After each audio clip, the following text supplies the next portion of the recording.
This story contains a suffering suicidal protagonist. The National Suicide Prevention Lifeline in the United States is 1-800-273-8255. The Chronicles of Briar Petrichor, Thaumorrhage. I met Pyroclast on the battlefield. She never forgot what she fought for. But I can't remember a time before the fight. I've always thought that everyone had their limit to endurance of agony before they are crumbled by it. But if that's so, no limit has been found which could break her. I woke from the battle in beauty and in pain. Curling, woody thorn bushes shaded me. The roses surrounding me, deeper than wine red, faced their darkness to the sunlight. Buzzing the full scent into the air, gentle bees flitted between golden pearls at the flowers' centers. I watched the black diamonds on their fuzzy backs. Every breath pained me. I tilted my head, and each throb through my body became individual torture. Nevertheless, I gazed down my arm outstretched in the grass, staring at the rivulet of crimson draining across its length.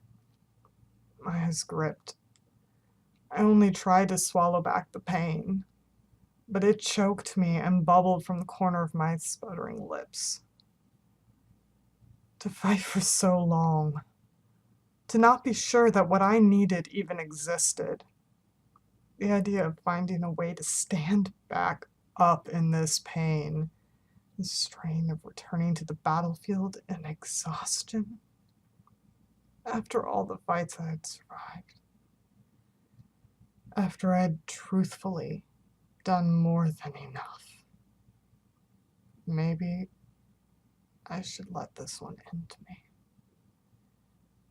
My lungs ached with fluid. I couldn't scream in pain because of it. Skyrunner. I scrambled back from her voice just above me, from the night herself leaning over me. My dead weight pushed on my elbow. The steel of the trembling dagger in my hand felt hot compared to how cold I had become. My heart quaked against my eardrums, and I couldn't force a breath. I stared up at the arcane night. Her cloak draped over her shoulders like a thunderstorm over a mountain. Crimson fire of arcane magic danced across her armor, those streaked with black mud, flecks of spent magic, and splashes of drying blood. She seemed more resplendent than if she had been riding in triumph. Lips cracked, she looked as if she had fought until her body suffered. Loose strands of curls wound their way from beneath her helmet, clinging to her face as wildly as the briars. Dire, green eyes took me in, with neither kindness nor cruelty, only curiosity. I saw my reflection in the eyes of Arcane Knight Pyroclast Dragonlord. "Sky, over here." She said it to some companion, but her grave gaze never left mine. Pyroclast reached to me, and I drew back. Her fingers only touched the glistening oil on the shaking dagger. She tried to smell it, but gaining nothing there, she neared her fingertips to her lips. A pale hand smacked the knight's gauntleted wrist. "You don't need to taste it to know it's poison." The arcane knight gradually lifted her gaze to a woman with streams of platinum curls. "I need to taste it to know what kind," the knight patronized. "Don't." This second woman wore a star-blue dress and bare feet to the battlefield. Her platinum hair fell in curling rivulets down to her hips. She looked at me and the briars. They were growing. "What is this?" "I've seen it before." The arcane knight reached for me. I didn't even realize how badly I'd been gasping until she gently guided the dagger to the ground and said to me, "Just try to breathe." The girl, whom the knight had called Sky, knelt in the shade with me. her kind eyes melting her expression into mourning. I think that was the moment I broke. Sharp pain that twisted inside me suddenly sobbed out. Every breath struck me like a wave and racked back out of my chest in a crimson mist. It both gasped from my mouth like hot breath in winter and also poured from between my grit teeth in streams. The fluid appeared glass clear but mahogany red. I felt a hand at the back of my neck, supporting my head as I choked on screams of pain. "That's not blood," I heard the knight beside me say. "It's cold. He's cold." Sky allowed herself to be drenched by it. It ran down my neck, it ran down my arm, and it soaked into the ground where the thorns and roses grew ever larger. The arcane knight ignored the twisting vines reaching for her, and her deep voice struck the truth. "He's Thaumorrhaging." Suffering, my hand gripped into the soil. The wet dirt felt warmer than my fingertips. The knight touched my shoulder. "He's hemorrhaging magic down the length of his arm," she pointed, "and from his throat." "Hemorrhaging? Magic?" Sky repeated, disbelieving. The arcane knight drew a careful breath, and I thought I heard pity within it. Magic, spirit, life force key. Whatever it is that gives us strength. Here it's called Thaum. This much, she judged. The soul reservoir in his throat must be torn. I strained to lift myself up and failed. Pain lashed through my ribs with the movement, and my screams drowned in bleeding Thaum. And that's why he's Thaumorrhaging? Sky shook. Pyroclast stared at me evenly, her voice only nearly quaking. "It's a horrifically painful thing," she affirmed, "to have your voice torn from you." Sky rolled my cheek against her shoulder and wrapped her arms under mine. She lifted me and held me against her. I gasped and clutched at the back of her dress, my hands slicked with crimson Thaum. I knew this torture would last for days. My Thaum would bleed away, but unfortunately, my body would live.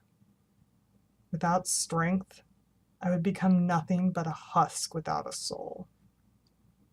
She hugged me, her arms tight around me, her cheek to my head, and my eyes to her slender neck. I clutched her. Even my tears ran cold. I had met Arcane Knight Pyroclast on the battlefield. She had to have recognized me, because hers had been the blade that felled me. My heart beat like shards of glass. I gripped Sky to bear the torment until she gasped. I realized my nails had drawn blood from her skin. "Hush," she soothed, but excruciation encapsulated me. I swallowed it down. The strain of the words tightened my whole body. Fists clenched until the bones ached. "End this." Breath fought against Thaum for space in my lungs, causing sudden heaves to rack my body. "It's all right. Let it out." She stroked my hair, unraveling from its braid as my body violently convulsed into bitter coughs. I heaved until mulberry red Thaum spilled from my mouth and down her shoulder, cold and slick. It smelled of dead flowers. I shook and I collapsed against her, but I could breathe. And with that breath, I begged, "End this." Sky met the Arcane Knight's gaze. I already felt my lungs filling back up with Thaum. Put an end to this, Pi. I shielded my eyes in the crook of her neck, my tears trickling down her collar. A gentle hand stroked the back of my head. Between his shoulders, the arcane knight said. Through to his heart, the sky agreed. I felt exposed. Only if he's lucky. In one motion, the arcane knight ended it. My head fell back with a gasp. My eyes burned wide with shock, and my hands gripped sky. Pyroclast's palm rested between my shoulders, but with it she held no blade nor weapon. Like a drop of ink in water, an ebbing of the pain curled through me. I gasped breath after full breath.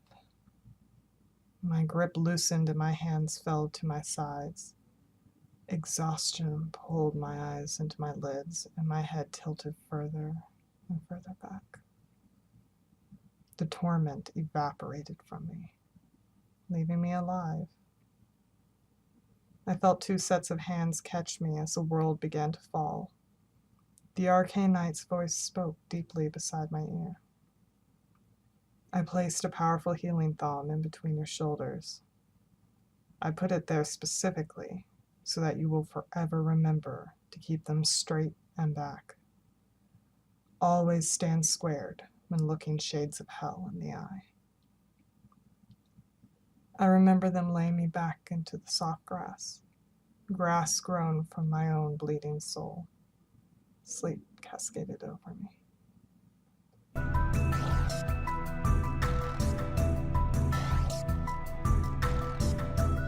The Adventures of Pyroclast Dragonlord are written and read by Margaret Louise Hutton.